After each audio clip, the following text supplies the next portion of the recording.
Seat পেতে পারে না বলে বিশ্বাস করছি।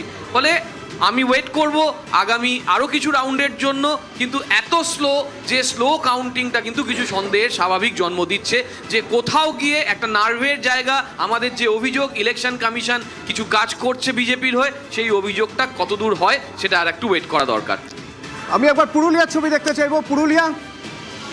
পুরুলিয়ার কি অবস্থা? 9টির মধ্যে থেকে 9টিরই ট্রেন্ড পাওয়া যাচ্ছে।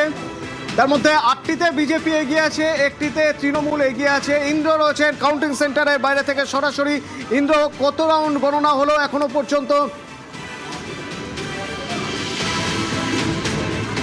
দেখো, 9টি বিধানসভা কেন্দ্রের কোথাও 5 রাউন্ড, কোথাও 3 রাউন্ড, কোথাও 6 রাউন্ড গণনা হয়েছে এবং এই মুহূর্তে লাস্ট যে আমরা খবর পেয়েছি, রেজাল্ট পেয়েছি, তাতে 9টি বিধানসভা কেন্দ্রেই এগিয়ে রয়েছে বিজেপি এবং যত খবর আসছে ততই তাদের পার্সেন্টেজ বাড়ছে ভোটের এবং যেদিকে এগোচ্ছে তাতে 9টি বিধানসভা কেন্দ্রেই বিজেপির জয় জয়কার। ইতিমধ্যেই বিজেপির সমর্থকরা যারা বাইরে রয়েছে গণনা কেন্দ্রের, পুরুলিয়ার সিধু কানু বিরসা বিশ্ববিদ্যালয়ের বাইরে যারা রয়েছে তারা ইতিমধ্যেই গেরুয়া আবির খেলছে, উল্লাস করছে, আনন্দ করছে এবং যত রাউন্ডের খবর আসছে ততই দেখা যাচ্ছে যে বিজেপি এগিয়ে যাচ্ছে।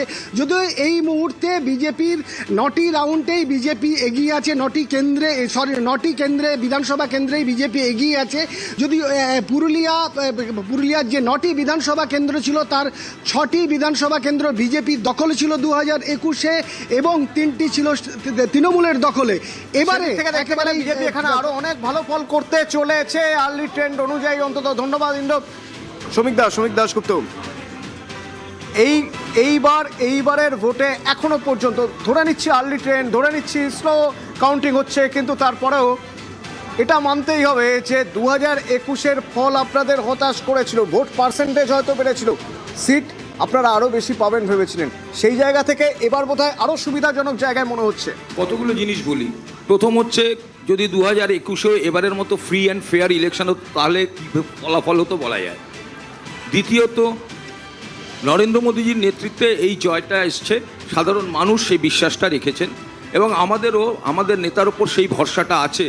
যেদিনকে উনি বিহার থেকে বলেছিলেন যে বিহারের থেকে গঙ্গা জলটা পশ্চিমবঙ্গে যাবে, সেদিনই আমরা জানতাম আমাদের নেতৃত্বরা আমাদেরকে সেইভাবে নেতৃত্ব দেবে যাতে আমরা মানুষের সমর্থনটা পুরো আদায় করতে পারি। প্রদীপ্তর অনেক এখনও থাকবে, এটা ওর বাধ্যবাধকতা। ও একটা দলের প্রতিনিধি, ওকে তো শেষ মুহূর্ত পর্যন্ত লড়তে হবে। ওর অবিশ্বাস হতেই পারে এই সংখ্যা, এবং ও এটাও বিশ্বাস করতে পারে যখন কোনো অপ্রকৃতিস্থ মন্তব্য আসে যে আমি 300 আসনও পেতে পারি, এরকমও তো অপ্রকৃতিস্থ মন্তব্য এসছে। তা আমার দলে ওরকম উল্টোপাল্টা মন্তব্য হয়নি। আমাদের সভাপতি বরাবর বলেছেন আমরা কমফোর্টেবল মেজরিটি নিয়ে আসবো, সেই দিকেই যাচ্ছি।